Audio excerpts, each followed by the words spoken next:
Hello everyone and welcome to another video. This one is gonna be a very special video as we're gonna be reacting to SCP-001, the Scarlet King, one of the most famous SCPs and one of the recommendations for SCP-001. Now, for people who don't know much about the SCP Foundation, there are multiple versions for SCP-001, meaning there are multiple authors who gave their own version of who exactly is SCP-001. And the Scarlet King is considered to be the most famous of them all, besides a second one that I'm not sure if I'm gonna find a video about it, but if not, maybe I'm gonna make one video for it myself. But yeah, sit back, relax, and let's see what this is about. A 1 hour long video. It's gonna be amazing. Is quality good? Yeah. Item number SCP-1. Object class Safe, formerly Keter. What? Special containment procedures. It's safe? Following the recent investigations of Dr. Robert Montauk, no action is currently needed to contain SCP-1. It is functionally self-containing, and any Foundation interference may harm or alter its containment irreversibly. He put himself in no stasis. Foundation personnel are to engage with any new matters related to SCP-1, with the exception of related anomalies already in Foundation containment. Damn. Description: SCP-1 is an entity ordinarily referred to as the Scarlet King. He's scary as SCP-1 is currently located in several alternate dimensions simultaneously, and is unable to enter the Prime Dimension. Oh my However, God. it is believed to have been repeatedly attempting entry for a period of under 300 years, previously several thousand. SCP-1's physical, mental, and conceptual properties are unknown to the Foundation. Nevertheless, it continues to assert a strong influence on a number of individuals and events within the Prime Dimension.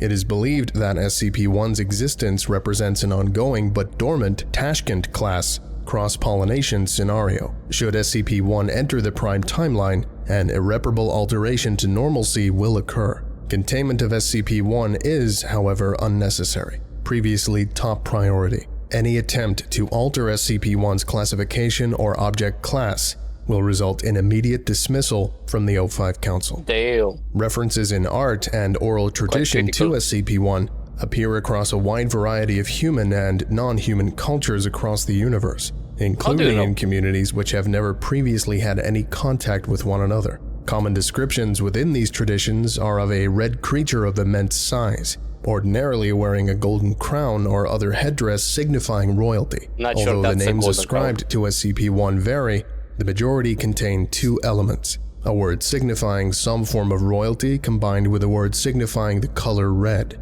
Cultures which do not have a concept of the color red but follow this naming pattern will universally use a color analogous to the English concept of the— What culture doesn't know the color red? Like, is it an actual thing? Cultures don't believe in red or something? It's like people say, like the ancient Greeks did not know what blue was that blue was a thing, and apparently it was just debunked. I think this is fake news. The color red. Most personnel, except I have to say, with these two whatever the fuck teeth, he looks like a rabbit. those working on anomalies related to SCP-1, possess no knowledge of the entity. As part of SCP-2317's containment procedures, Level 4 personnel are to be informed that SCP-2317 is, in fact, SCP-1. The truth of this is unknown, although it is a hypothesis which has received strong support among several members of the Council. The apparently multidimensional nature of SCP-1, however, renders the possibility of SCP-2317 being any more than a single aspect of SCP-1 unlikely. It is unknown was the gator, the giant gator who wants to destroy the planet. when SCP-1 was discovered. The loss of several archives containing the Foundation's origins in the 1889 Snarling coup has prevented a full reconstruction of events, although an investigation shortly following. A variety of groups dedicated to bringing SCP-1 into the Prime Dimension have existed over the years. The most recent of these has been the Children of the Scarlet King, which was destroyed in a joint GOC-SCP operation in January 2018. Its former leader, Depeche Spivak, is currently in Foundation custody under the designation Person of Interest 3172. Update, 1st of June, 2018. SCP-1 has recently been the subject of an extensive investigation by Dr. Robert Montauk, project lead on SCP-1, 231, and 2317, and deviser of Procedure 110 Montauk. Based on the results of this investigation, SCP-1 has been downgraded to safe following a decision taken by the O5 Council. Upon the request of the former O513, a number of documents related to this investigation can be found below. In order to provide context and further information pertaining to this theory, these have been curated, categorized, and included by the former O513 herself with the permission of O51 in order to provide some context to this reevaluation. Jesus. Phase Much 1. stuff has happened. Blood. Blood? Document 1. The following is an interview between Dr. Robert Montauk and POI 3172. Date, 1st of April, 2018. Interviewer, Dr. Robert Montauk. Interviewee, POI 3172. Location, Site 713, Interview Room 2. Again, Dr. Montauk. I don't understand what you people want from me. Hello to you too, Depeche. I'm sorry to do this to you again. I think it's silly too, to be honest. What we want from you are answers. It's been what? Weeks? Months? You've dragged me down here into one of your interview rooms and asked me these endless questions. Well, you or one of your lackeys. I'm sorry if you've been made to feel uncomfortable. It wasn't my intention, but it's hard to keep tabs on everything anymore. Have the guards been treating you badly in any way? No, not really. I can't really complain. It's just their eyes. They look so dead. So cold. After what they've seen and what they know, no wonder they look so dead and cold. I'm surprised they didn't commit suicide the moment they realized what the fuck they had to deal with. If you like, I can rearrange some personnel and put someone else on your security detail. We're a bit short-staffed around here at the moment, and a lot of our best folks are away. And then there's the paperwork and the endless oversight. There's been some trouble with... well, you don't need to know about that. You weren't what I expected, you know. You thought the Foundation would be different? No, I thought you would be. You'd heard of me. Of what you've done. Procedure 110 Montauk. Well, the people in my circles have done some dark things in their time. But that... I merely did what was necessary, Mr. Spivak. As a Foundation researcher, and as someone who doesn't want to see his loved ones die. You can agree with him. That's very like the Foundation, isn't it? Everything done is justified by what is necessary. Bitch, if you've been here, you know exactly what they're dealing with. You see the world, the people moving through it, living lives touched only by totalizing universal laws of society and physics, and everything has to be channeled through those laws, and that which lies outside is to be contained. It's all so very simple. You wouldn't say that if you worked here. Exactly. Some of us called you evil. I don't think that's quite it. No. That's kind of you to say. And to tell you the truth, I don't think you're quite what I expected either. Especially given your reputation. I've been told I am a hard person to get along with. Too cryptic, they say. One person even called me airy. I don't think I'd call you airy. Your head may be in the clouds, but you seem to be maddeningly smug about it. Granted, not as smug as some of the delusional cults who have passed through here.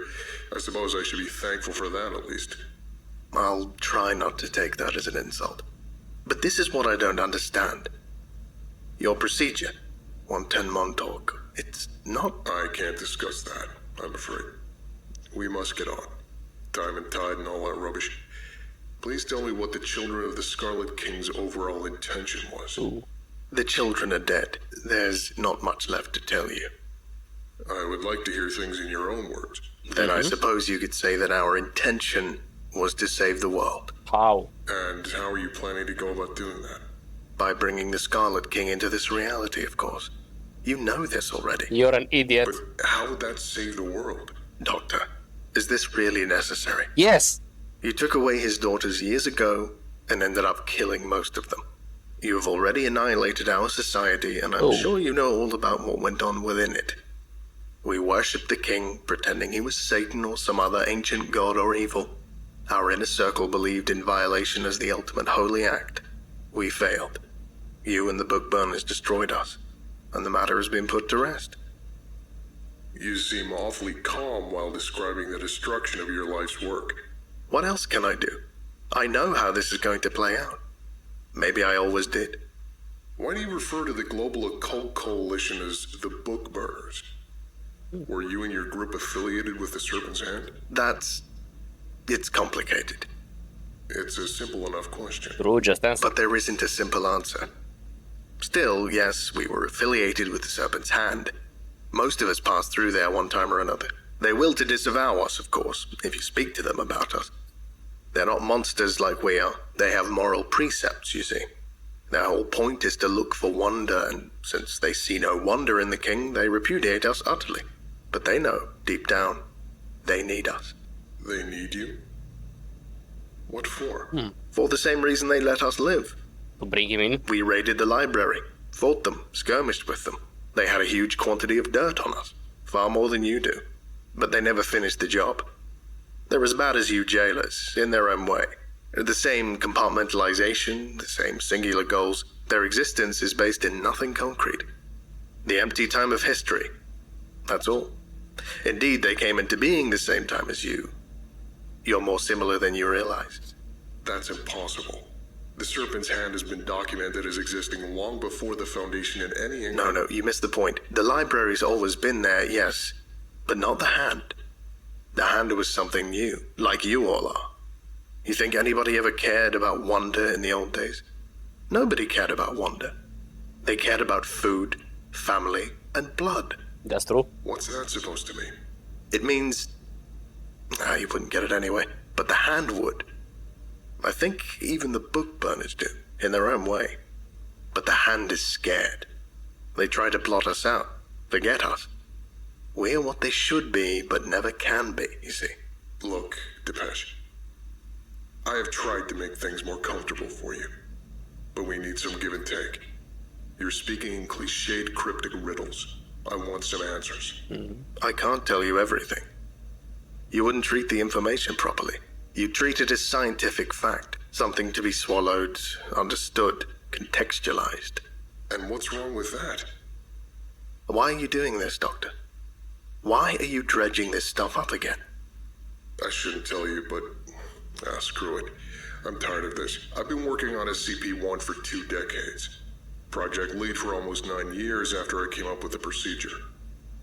I don't know. I'm tired. Everywhere I turn, I see the Scarlet King, but nothing about him makes any sense. Some big-horned devil, arcane blood god. It's all so small, so obvious. The Foundation has changed in the last decade, you see.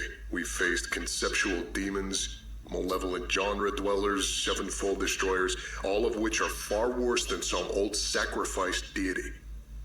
But there, behind everything, I see this smiling fire. That dread, that old dread, it lingers. And this is despite seeing horrors far less easy and far more subtle trying to break the world on a daily basis. In the end, he's the big bad boy, the supreme evil. Peel back the layers, the tales upon contradictory tales, and find out who he really is. You're being awfully candid. He's old and mad. To be honest, I've stopped caring. This job gets to you. No wonder. The things you have to do. The regrets. Well, I'm too high up for anybody to touch me now. And I've run into too many dead ends to get hung up over protocol by this point. Just tell me something, Depeche. Anything. Okay, look. I like you, Montauk. You must be a cold-blooded bastard somewhere in there, or you wouldn't have come up with... Well, who am I to judge, eh? I'll tell you where to start. I'm all ears. There are 3 things to understand about the Scarlet King. 3 laws, which, when put together, make up a complete picture. 1 is the law of blood, 1 is the law of concrete, and 1 is the law of howling. 3 laws, huh? That the king set down for his followers, or that were imposed upon him? Both. The first was his law, the second was somebody else's, and as for the third... well, you'll find out about the third when you've cracked the first 2. Hold on. So, the blood That was first his law, the law of the blood. Okay, second one was the law of concrete. The second one, somebody else. Let's say the first law would be something he imposed, like destroy, kill, something like that. Second one was a greater being, probably sealing him down. That's why concrete usually used to make buildings, make things, but also seal things away. And the third one, the howl, maybe his return.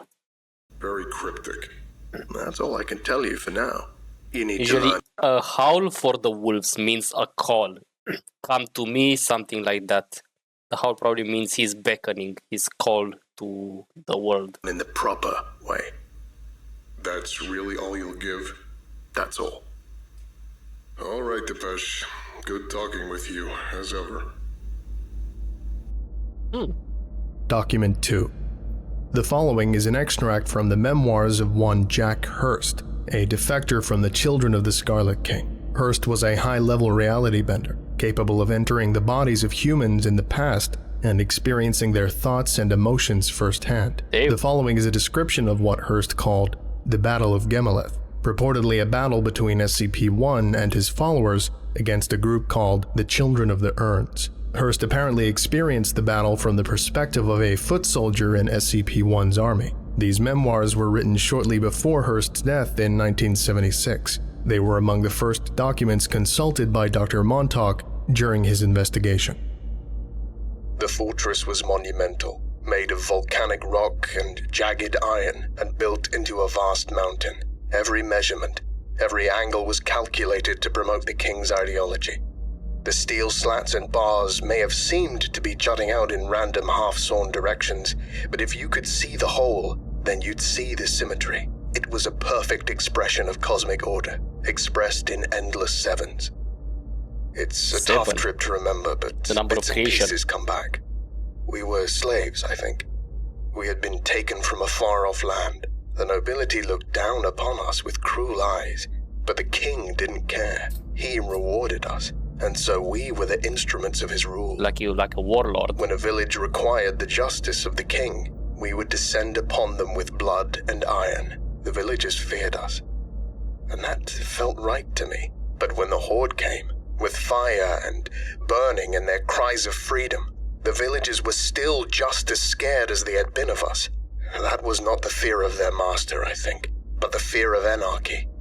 They did not know which way to turn. In the end, most betrayed us. Many had their daughters taken by our master. Old rights, blood rights, arcane rights. Okay. But we stood upon the battlements, loyal to the last, our hearts bursting with happiness at the rightness of it all. I'm still not sure exactly what was going on. It was all so chaotic and full of red smoke, but I could feel my host's bloodlust. We stood and watched and waited. The sound of rubble and explosions came from across the hill, and the last battle begun. My God. Then something strange happened. My host suddenly felt afraid, and he and I were somewhere else. The sky was not red, but black. I was not a slave, but part of a conscripted rabble. The peasants looked up at us. They were all starving. They held out their hands, begging, pleading, praying. The wind was their master, and it screamed at them.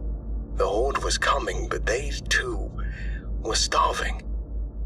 Then the scene flickered black, and I was in my host again, under a scarlet sky. The king's voice raged. The rabble of his armies was fleeing to the gates, but they would not open. Our arrows, coated in flame and pitch, flew back again, but the horde was undaunted. In my mind, I could see nothing but the fire of the king. I drew my sword. We all drew our swords. We all charged into the fray. And then, as it were, the scene changed again. There were no battlements, only the dark sky and the wind and a more ragged and lonely sky. The peasants pleaded, the nomads laughed, jeered, wept. The wind will rage no more, they said. The two scenes shifted in and out. A red fort bled into a black field. I have ruminated on it a long time, but I think they were the same battle, seen through two different eyes. Or at least, the memories of two different battles. The whole thing felt strange. It was not like most of my trips. It was a half-remembered cacophony. Two ideas ripping at each other. There was a timeline showing what really happened in that blackened wasteland, and there was one that had been made to be true, imposed throughout time on the truth. The last thing I remember was being sliced by a nomad sword, of a frail urn being held high, of 7 brides being ripped from a castle, or they were ripped from a field, taken as the spoils of war by some obscure tribe in some lost steppe. I remember the king screaming, writhing, thrashing as he was sealed. And then I died and woke up, back at the ritual. For a second I wondered if the others had just made up the king and sent some image of him back to the past. But I don't think that was true. They lacked the power. And besides, it was never a total lie. There was something in that wicked wind that reminded me of some of the older rituals. It was then that I decided to leave the children. I went that night, without a word. They didn't stop me. Probably figured it wasn't worth the effort.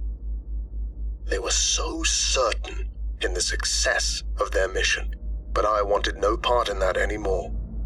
The things I saw were based upon the law of blood, and I can only pray that they never come to pass. Document 3. I'm at a The loss for following words. is a That's log of all amazing. known attempts by anomalous groups to force SCP-1's entry into the Prime Dimension since the containment of SCP-231. Date: the 1st of March, 2009. Group of interest: Provisional Children of the Scarlet King. Details of attempt: Summoning attempt was performed by the ritual of smearing blood and then the destruction of rubble recovered from the demolition of the Cochrane Gardens housing project complex in St. Louis, Missouri. It is believed that the children of the Scarlet King manipulated state officials into the demolition over the course of several years, and that this splinter group continued their work as the original children went into decline. Result: attempt prevented by a Foundation raid. Date: 12th of May, 2012. Group of interest: Red Guards. Details of attempt: appeared to be using the blood, bones, and spinal fluid of several animals, combined with ritual chanting to create a portal to SCP-1. A large number of SCP Foundation logos, carved out of bone, were placed around the ritual site in a defensive position. These logos were slightly incorrectly carved. Result: attempt not detected by any group of interest, and came extremely close to success. However, it appears a critical mistake in the words of ritual instead resulted in a large explosive blast and destroyed all the assembled members of the guards. It remains unknown why the guards apparently wished to invoke Foundation protection for their ceremony. Date: Pay for themselves. February 7th, Out of 2014. Group of interest: Global Occult Coalition. Details of attempt: unknown. Result: unknown, but did not succeed. Global Occult Coalition records pertaining to the incident are missing, with the exception of the name Operation Historical Frontier, with the mission statement to exacerbate tensions of historical time in order to bring forth and destroy a significant occult threat. It is believed that several Global Occult Coalition operatives were killed in the attempt.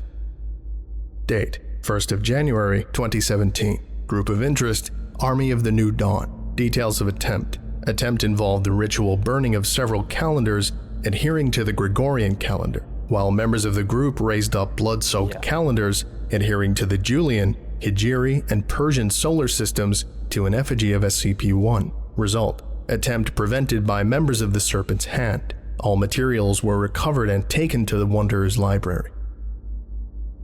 Date: 17th of September, 2017. Group of interest: the Serpent's Hand. Details of attempt: largely unknown. Details are unclear, but it is believed it involved the highly selective destruction of particular books within the Wanderer's library. Result: attempt was purportedly foiled due to a schism in the group. The resulting casualties severely damaged the library. Okay, so probably I can confirm that the law of blood basically means the summoning of the SCP-001 via blood rituals. Therefore, that's why he also took the women. Okay, let's check out concrete then. Phase 2. Concrete. Document 4. The following is an interview between Robert Montauk and POI 3172. Date, 14th of April, 2018. Interviewer, Dr. Robert Montauk. Interviewee, POI 3172. Location, Site 713, Interview Room 2. Hello again, Robert. Hello, Depeche. I looked up your laws. I'm afraid I'm none the wiser. You'll get there. What did you find? The law of blood is referenced a few times in quite a few places, but I couldn't find any concrete information. I worried you wouldn't. There was only one source of real use.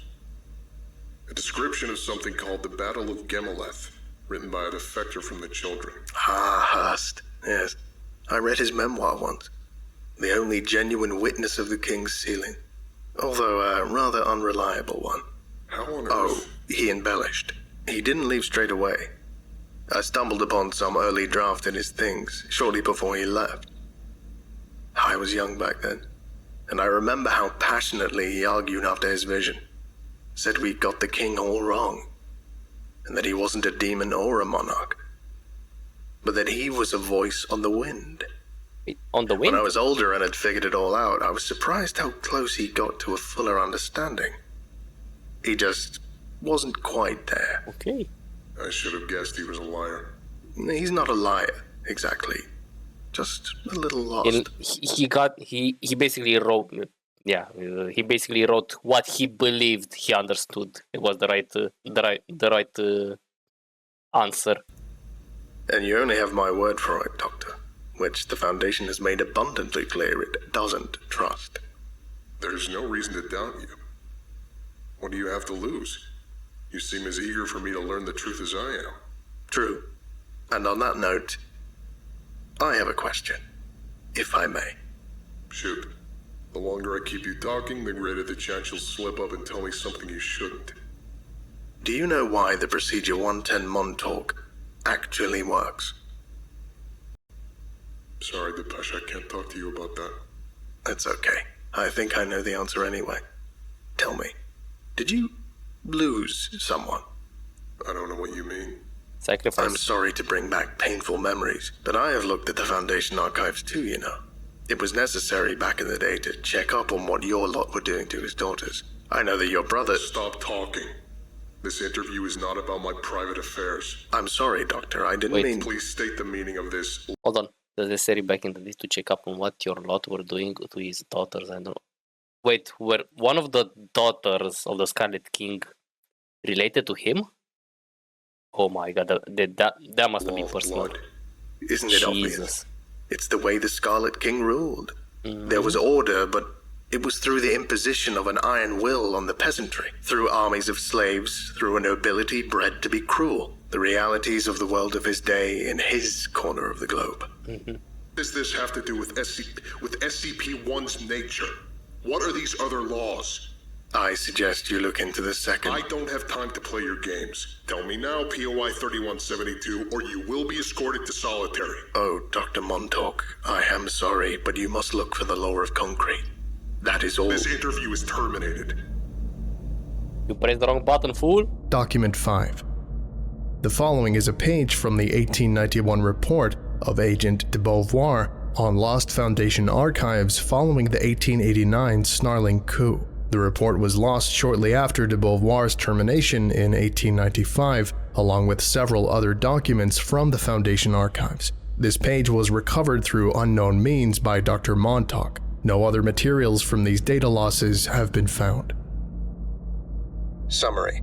The documents lost are extremely extensive, covering a wide range of data concerning the Foundation's early history. In particular, several documents related to SCP-1 have gone missing. However, my investigations have provided me with a great deal of information, and I believe that I can say with some certainty that the historical record, as stated in Scranton's comprehensive history, remains broadly intact, albeit with some modifications I will detail below. Scranton's work states that the Foundation was founded in 1824 by the merger of 13 worldwide organizations, with a particular interest in preventing awareness of anomalous activities. The most prominent of these were the Foundation of the Secure Containment of the Unnatural, the Divan-e-Jadui, the United Sites of the Department of Unexplained Affairs, the Council of Five Overseers, and the Committee of Paranormal Ethics. Scranton goes on to tell us that this was done in response to the threat posed by SCP-1, and that the early Foundation had an extensive role to play in that anomaly's containment. However, the documents I have before me present a rather different picture. It appears that the Foundation was not founded in response to SCP-1 at all. Indeed, I cannot find any references to the present SCP-1 prior to 1826. It appears to have been a highly publicized attack by SCP-173 in New York, which was the initial impetus for the Foundation's formation. SCP-173's still unresolved containment breach in 1854 is, I believe, the reason for the alteration of the record. Scranton's embarrassment at... Document 6.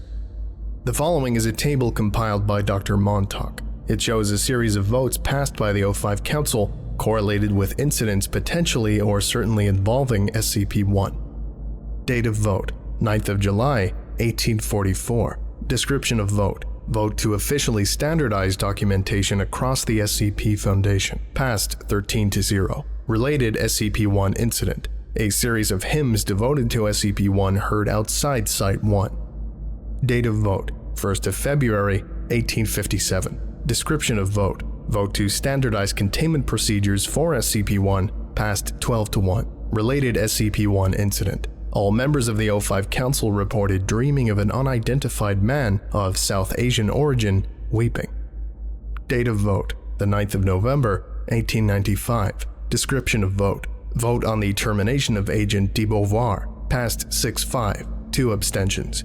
Related SCP-1 incident: a large quantity of blood-stained sheets of paper with the words SCP-1 written in blood over each sheet spontaneously manifested in the bedrooms of all members of the O5 Council. The blood was later identified to belong to Agent de Beauvoir and an unknown species of poultry.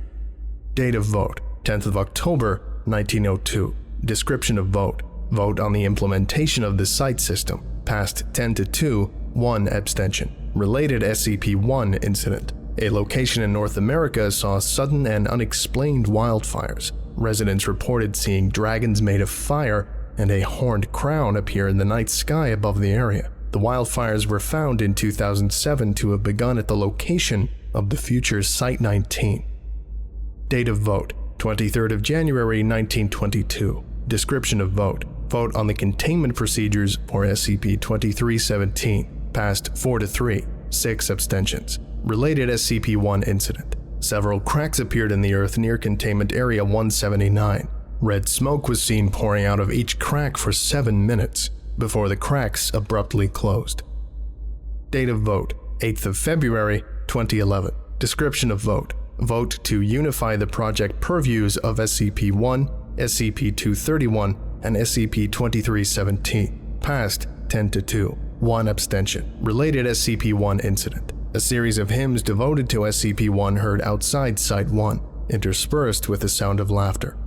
Date of vote: 31st of March, 2018. Description of vote: vote on the object class reclassification of SCP-2317. Passed 9-4. Related SCP-1 incident: several interdimensional rifts open outside Containment Area 179. These rifts alternated between opening on Universe Kappa Erakesh and opening onto an unknown dimension. This unknown dimension is characterized by the presence of a large quantity of red smoke and an unknown number of human voices screaming from within. Document 7. The following is an extract from the 1972 political work Manifesto for Old Order by Children of the Scarlet King member Adrienne Cartwright. Cartwright's work is only found in unpublished copies among anomalous circles and groups related to SCP-1. Fragments such as this were recovered by Dr. Montauk during the course of this investigation.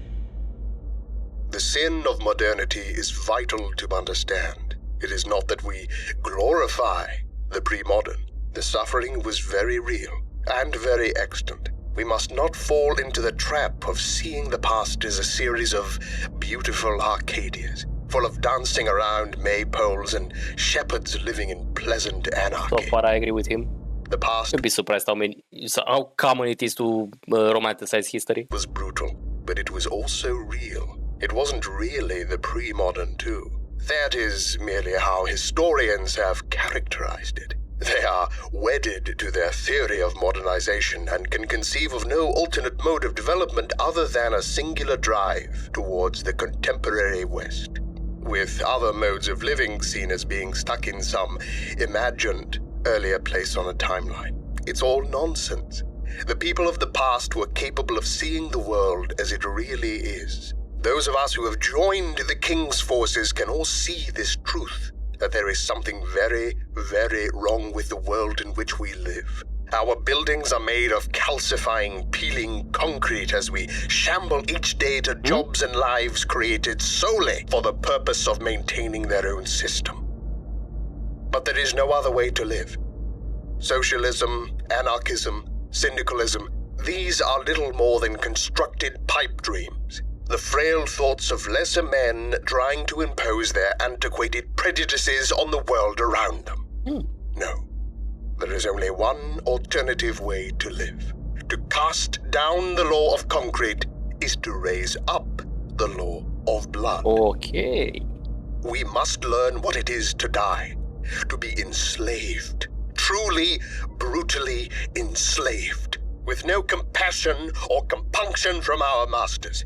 We must learn what it is to be taken towards a single purpose, to know and truly understand our lack of agency. We must be beholden to the world of gods and darkness, the tempest-tossed refuse of a race of fools. We must kill modernity, post-modernity, with all its analysis and sneering observation.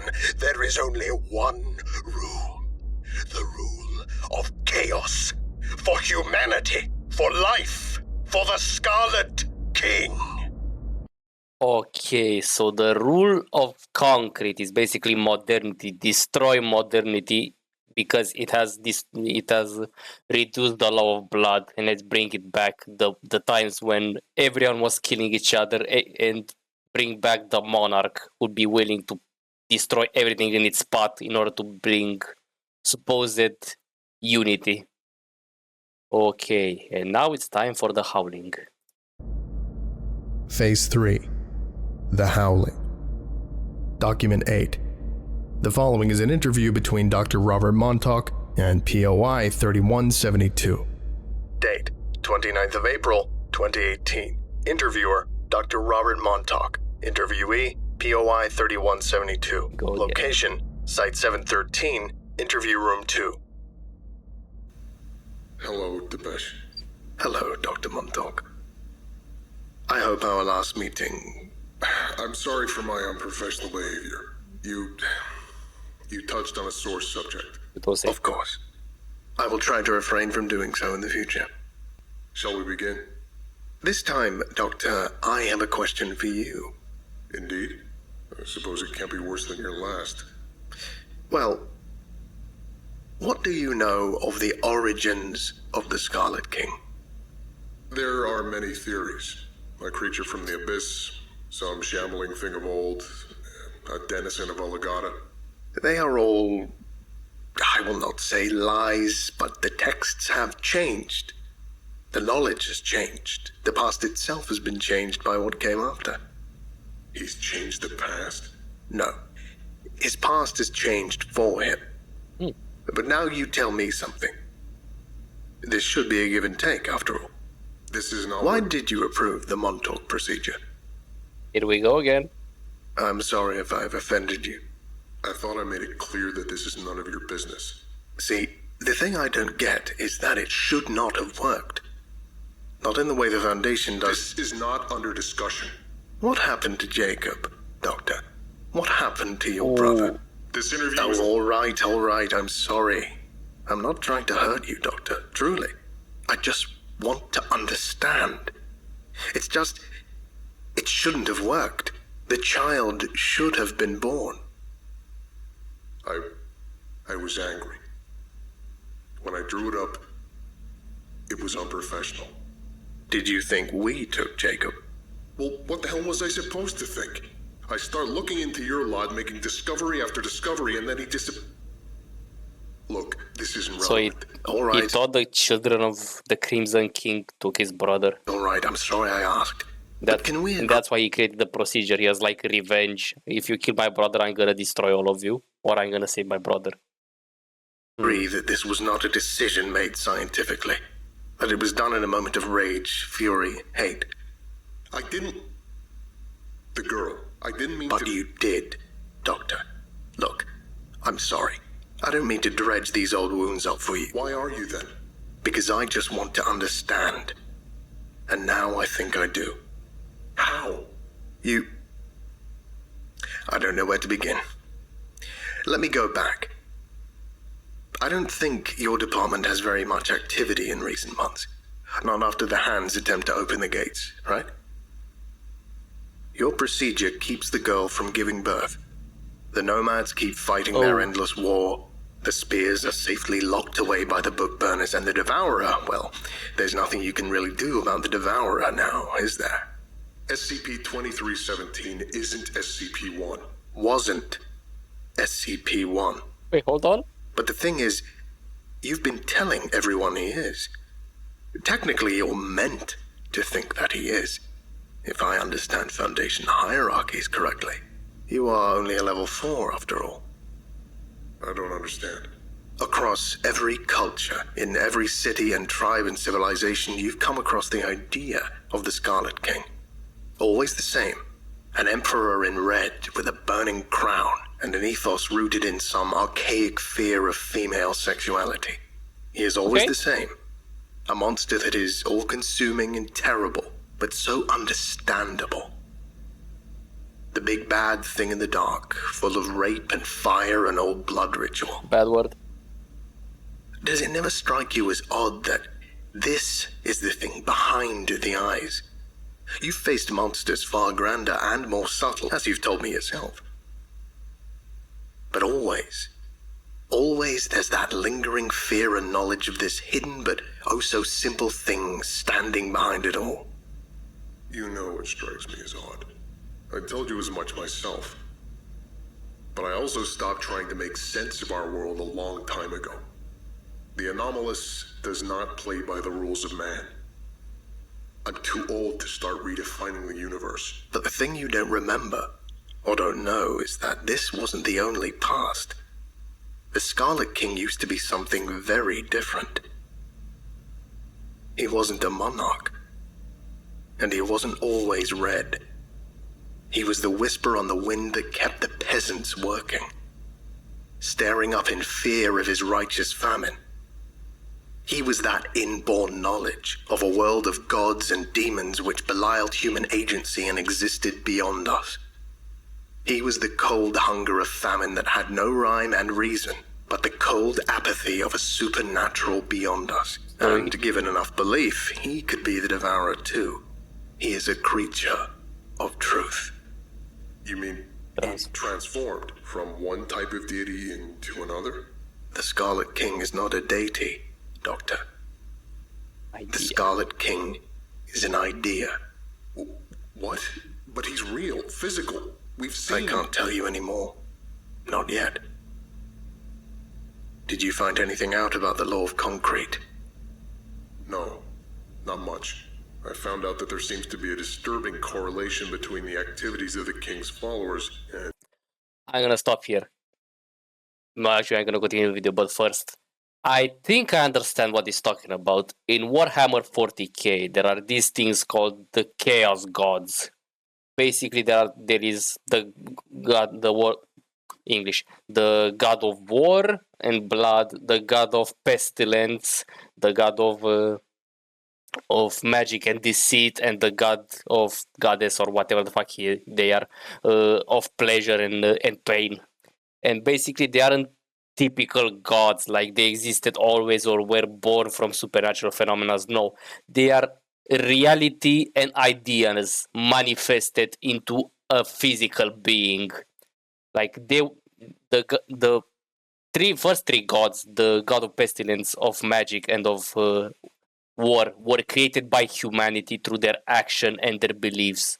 I think the Scarlet King is the same way. He was created through ideas and emotions, and he became real because of humanity. And certain decisions made by the council. I see. But there wasn't much else at all. The trail led me to some lost documents, but eventually all I found was a dead end. A document about the Foundation's origins and some insane old child ranting on about modernity. Cartwright, I presume. That makes sense. You are a maddeningly infuriating person, you know. Why can't you just tell me this stuff properly? I am your prisoner. You did destroy my life's work. Why should I help you? Because you're bored. Because you think none of this matters. And because you love tormenting me. I don't, you know. The Scarlet King is an idea? What the hell is that meant to mean? Oh, you're close now, Doctor. Close to the truth. I got faster than see it in you. You will understand. And then you'll understand me. Why I did what I did. Why I was a member of the Children. I know you're curious. You do seem oddly well adjusted to be a Satan worshipper. Be careful, Doctor. The law of the Howling may break you.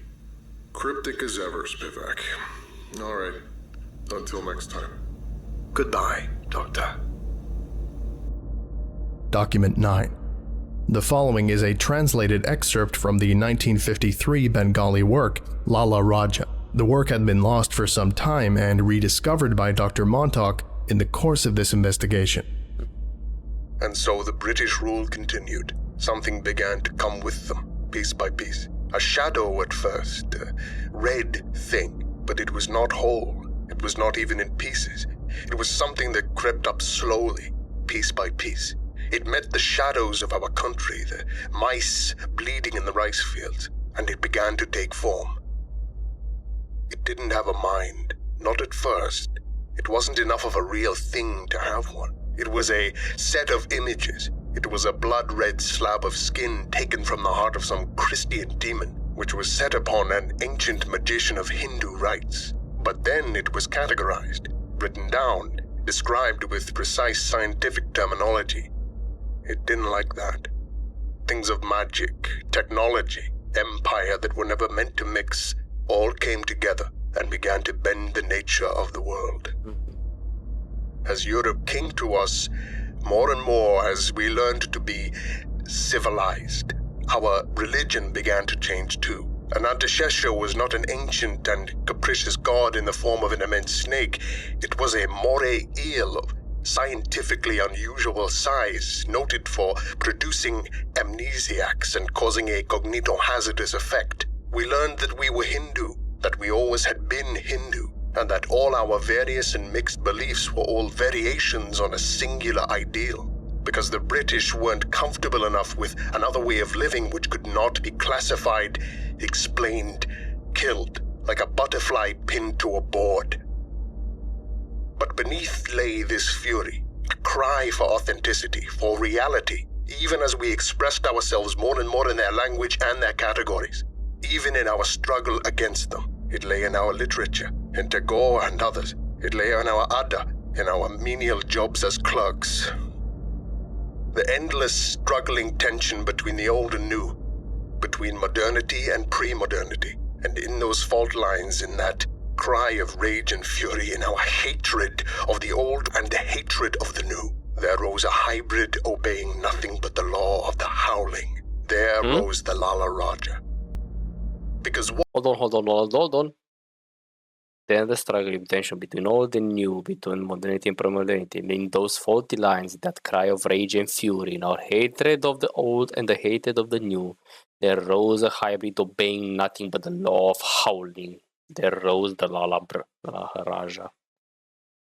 what is he but the cry of a forgotten age? He is the British peasant staring up at the red sky, the Bengali widow's weeping and shaven head, the Aztec priest ripping out another's heart. He is all those things transformed, as modernity does to everything. into modernity's own destruction. He is the resistance, the fury, the hatred of all that was for all that presently is.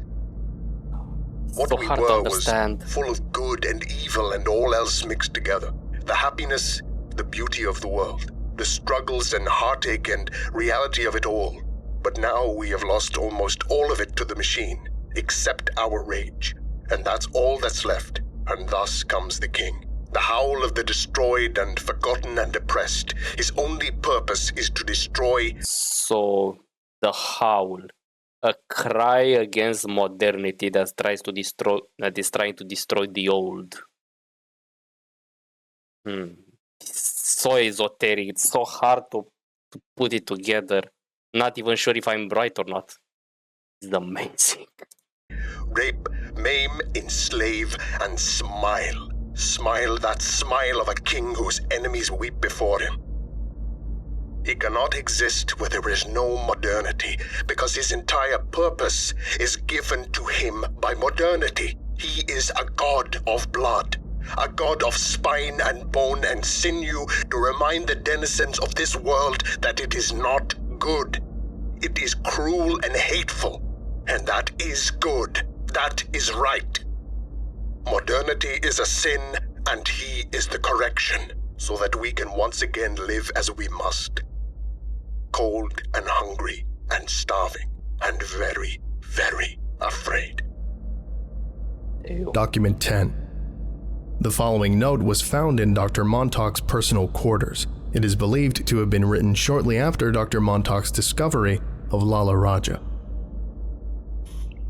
SCP-1 is a conceptual entity created at the boundaries of the modern and the pre-modern. The Scarlet King is a thing of blood and bone and sinew. His rule is just. The justice of the dark.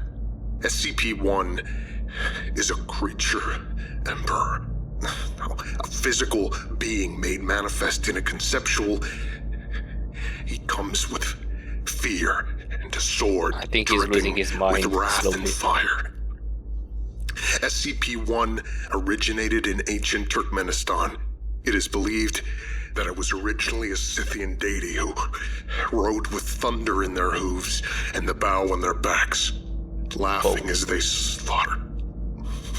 SCP-1 is a scientific phenomenon. It will be classified. It will be contained. Described. It will be understood as an anomalous entity, as with every other, but he exists in the cracks, the fault lines. He feeds on description. He feeds on science, on the objective principles and qualities. 7 chains, 7 brides, 7 seals for the Scarlet. I am Robert Montauk, Level 4 researcher, project lead on SCP-1. I am a researcher. I impose my solid mechanical will. I am in control. I possess agency. I possess agency. I am a quivering thing, looking up at a dark and clouded sky, fearing the Almighty God. I am free. I am chained. I am a doctor. I am a child. Document 11. Being corrupted by... On the 22nd of May 2018, a large crack appeared in the wall of POI 3172's containment chambers. The crack appeared to open on another dimension. A large quantity of red smoke could be seen pouring out of it, while an unknown number of human voices could be heard screaming from it. Foundation staff found themselves unable to enter POI 3172's containment chamber. POI 3172 informed them that he would only permit Dr. Montauk entry into his chamber and would communicate with nobody else. After some debate, Dr. Montauk was permitted entry into the containment chamber to interview POI 3172. The log follows. Date, 22nd of May 2018. Interviewer, Dr. Robert Montauk. Interviewee, POI 3172. Location, Site 713, Humanoid Containment Chamber 77. Dr. Montauk enters the chamber and approaches POI 3172. POI 3172 is standing in front of a jagged crack in the far wall. Red light and smoke can be seen emerging from this crack. Hello there, Depeche. Hello, Doctor. Always formal, even to the last, aren't you? Can I ask you what this is? A plea for attention, mostly. I wanted to see you again, and my requests were all denied. It's been weeks, Doctor. I had nothing to ask you. I thought so. You have deduced the truth, haven't you? Maybe, yes. Did that just... It grows and shrinks depending on the situation. Different actions have different meanings, and thus different effects. It all depends on context. The other children never got that, but, well, they never got anything, really. They thought we were all devil worshippers heading for violation. Only I understood the point. It took me a while to understand. I didn't think you would. Just tell me. Did the procedure even matter? What we do? Is it even relevant? To prevent the birth, it had to be something awful. Something evil expressed in pain and rage and fury. That's why it worked. It was never a sincere attempt to formulate a scientific procedure on your part. It was just pure, unadulterated hatred, wrapped in a veneer of objectivity. He used the Scarlet King's third law to make it You thought the king work. had taken your brother, so you decided to hurt the king. You didn't, of course. And what you do each day to that poor little girl is more than mere cruelty. But effective cruelty. The specifics are unimportant, but the intent, that matters for everything. I should stop it. And then what? The Foundation won't get it. They will never understand the law of the Howling. If I explain... They can't imagine it. No. It's beyond their conception of reality. But you might. So tell me, Doctor. Do you know why the Scarlet King exists? Because modernity and No. Because the SCP Foundation exists. Modernity helped shape him, define the contours of his rage. But it was when modernity started interfering in his kingdom that he was crystallized. Modernity in the form of you. Your lot came first. You came into being to lock away, classify, pin down everything that didn't fit into your philosophy of enlightenment rationality. The SCP Foundation created the Scarlet Everything had to King. be understood, contextualized, transformed from fairy and godhood into simple, comprehensible chunks of logic and matter. It's abhorrent, and it could never go on forever. Something had to give. Something had to rise up in opposition. We were first. Truthfully, I know that Beauvoir had... Was this thing really our fault? That depends. Is it your fault if you don't know you're doing it? Yes, I don't know. Neither do I. I'd say it is. The Not- ceremonies. Not knowing the outcome of your actions doesn't mean they won't happen, and you're not at fault for it. They all held that contrast. The king cannot exist without that tension. We needed those symbols of modernity, those stark gray images to make the rift in the first place. It was the perfect plan. But you failed. Yes. The Foundation was formed in the 1820s. It was formed to protect the world by the dark by a collection of brave men and women. To secure, contain, protect. That is our purpose. There is a virtue in normalcy which I don't think you can see. The world can be understood. Truth, reason, rationality. The Enlightenment. These are our bedrock. These are what have allowed us to see what is objective. Do you really believe that? I have to. You're a scientist. You should know that there's no such thing as an objectively true finding in any science. There's always room for doubt. Always space for error. But that's just humanity. We may have flawed minds, incapable of full interpretation, but what we observe is solid and real. Beneath it all, the laws, the bedrock... The bedrock is defined by the number 7. 7 chains, 7 brides, 7 seals, 777. My whole life has been defined by that number. It tortures me. Endless heptagonal shapes dancing behind my eyes. We're not allowed to live. We're not allowed to be people. That is the true luxury of modernity. Despite its coldness and its creaking wounds, to be able to be a full person. 7, 7, 7. 7 girls taken away by raiders in the cold, as the wind demon howled and howled, so the Scarlet King had to have 7 brides. Modernity is not always cold. It's less brutal than slavery. But what is it for? Is that the only purpose? A mere absence of brutality? What's the point of having peace and kindness for its own sake? So you can smile for a few decades before falling dead into an empty grave? Self-affirmation for a finite self? I don't understand it. I never did. I grew up trying. I wanted to be like them, like you. He's saying he doesn't understand. I don't understand the idea of, yes, let's bring back the old ways of brutality, of murder, and all the fucked up things. Why? That doesn't help either. Let's say that the modernity doesn't help in the long term. Why does struggle help in the long term? Then, yeah, I see the logic of POI of the guy. It's pretty faulty. But the system just stared down at me with contempt. Maybe it's not coldness, Doctor. Coldness seems to be objective. It can't be that. Because there is no objectivity. There is just screaming and the madness and the need for purpose. Did you really think that nothing is true? There's truth, but it's never final. There's no ultimate reality, Doctor. No totality, no concrete way in which the world is run. No. There's just what we make of it. The clay things we bind together and crudely make in the clay. Reality is made by people. All this introspection. Oh. Who's in there with him? Who knows?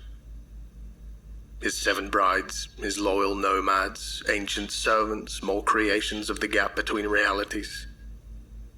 I don't know anymore. It all breaks down in the end.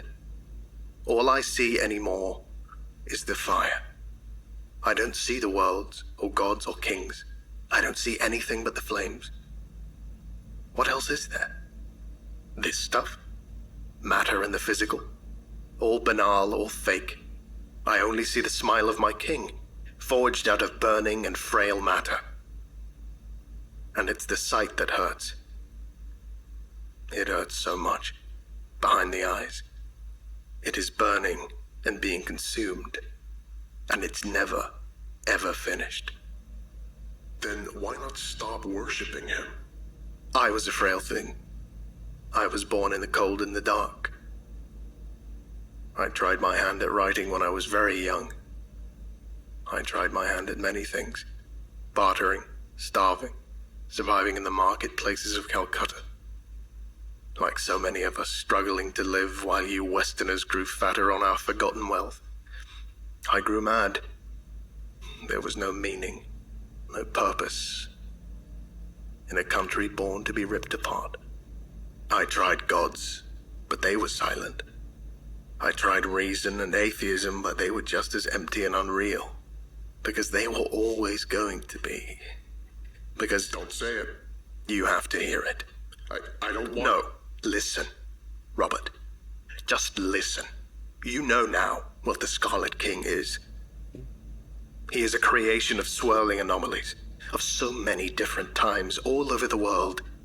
He is the memory of a world that is lost. The pre-modern world, made manifest in a form of hatred for modernity.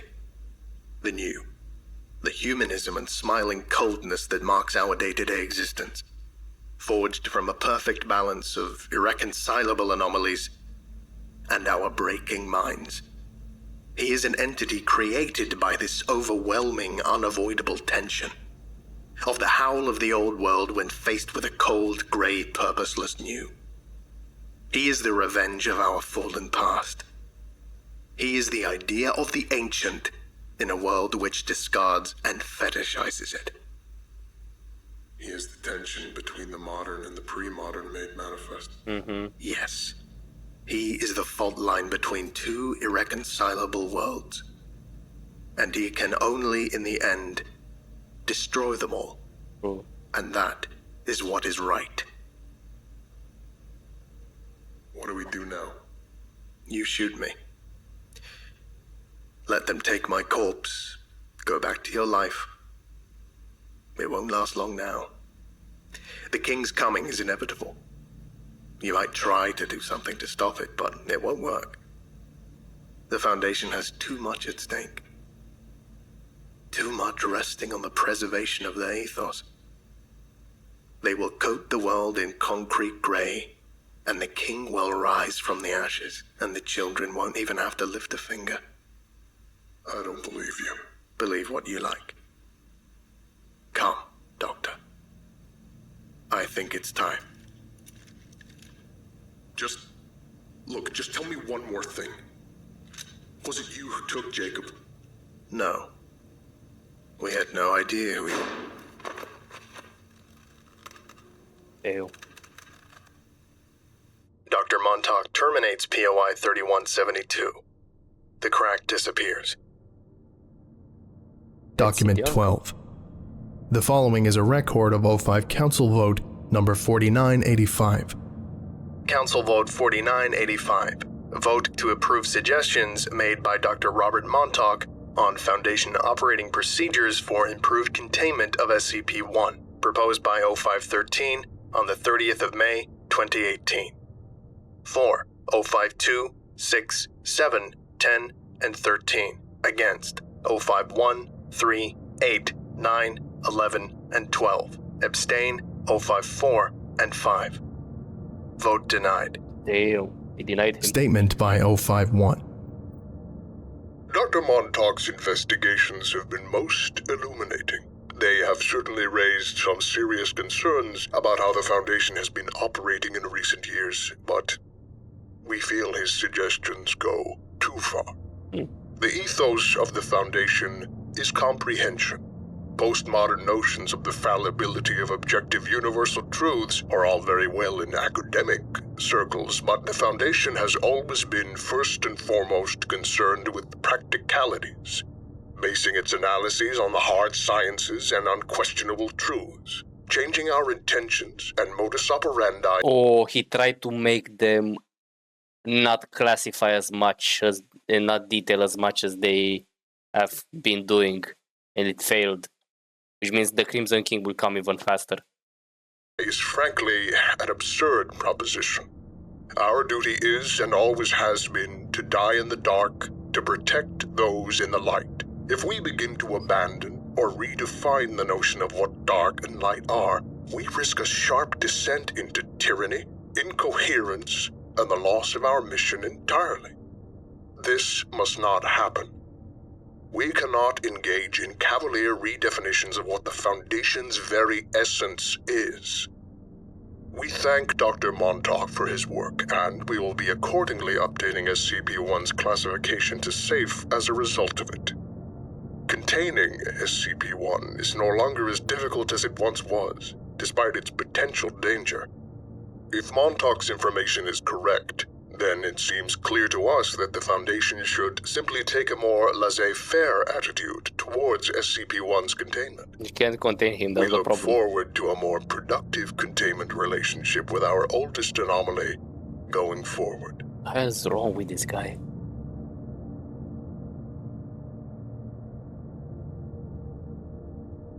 Supplementary voice log found. Playing now. I watched, hidden as their bulldozers came. Prime land wasted on trees, they said. They ripped them up, sliced their roots, took them away to be made into tables, chairs, and other monotonies. Then, over weeks and months, they flattened it. They poured concrete into the rest. It was scraped and shaped, cut into neat little squares, arranged precisely and in an orderly fashion. Walls rose up, great walls of concrete. Windows, their measurements precisely regulated. A series of standardized bricks for other parts. Construction crews and workmen and all the rest working efficiently and precisely for a long time. filling in the details, the furnishings and precise abstract wallpapers and everything else that went into making a facility. Finally, it was finished. One single new tree had been planted in the center of the central courtyard, not through any sense of whimsy or delight, but to give those within a little sense of nature, of reality in the center of the gray, to keep them sane. Nothing more. A precisely mandated allowance for the improvement of human mental health, until they can find out a way to phase that out entirely. I watched, and I thought about all that we had done. Doctor. I thought about the world they wanted. I thought about their spinelessness.